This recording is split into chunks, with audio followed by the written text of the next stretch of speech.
최근 국토부가 그린벨트 규제 완화 정책을 발표하면서 환경단체들의 반발이 이어지고 있습니다. 국가 균형 발전 저해, 수도권 과밀화, 국토 난개발 등 그린벨트 완화와 관련된 오랜 과제들은 여전히 해결되지 못하고 있습니다.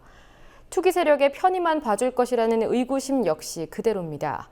오늘 이 사안에 대한 토론회가 있었는데요. 강신혜 기자가 전해드립니다.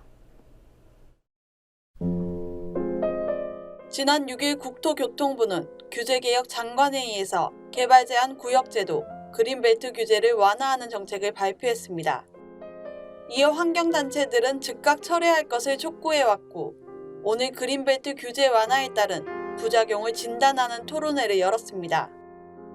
먼저 정부는 일정 규모 이하의 면적에 한해서 그린벨트 해제권을 시도지사, 지자체에게 부여하는 정책을 추진하겠다고 밝혔습니다.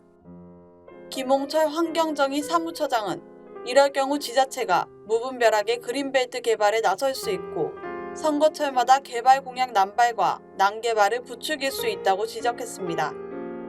현재는 지자체가 그린벨트를 개발하려면 국토교통부 산하 중앙도시계획위원회의 심의를 거쳐 해제 여부를 결정하는데 해제 요건이 까다롭고 기간도 보통 2년 이상 걸립니다.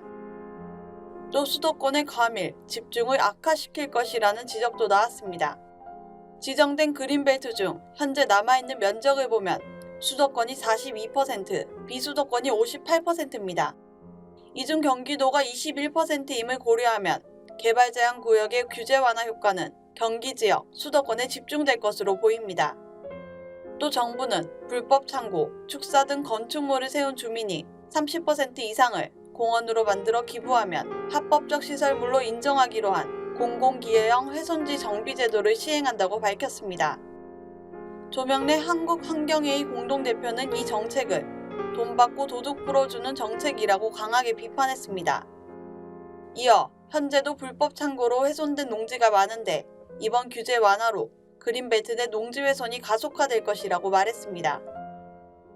또 정부가 5년 이상 거주 조건을 없애 거주기간과 관계없이 주택시설과 부설 주차장 증축을 허용하기로 한 것에 대해서는 외지 투기자들의 편의를 봐주는 것으로 투기 조장 우려가 있다고 지적했습니다.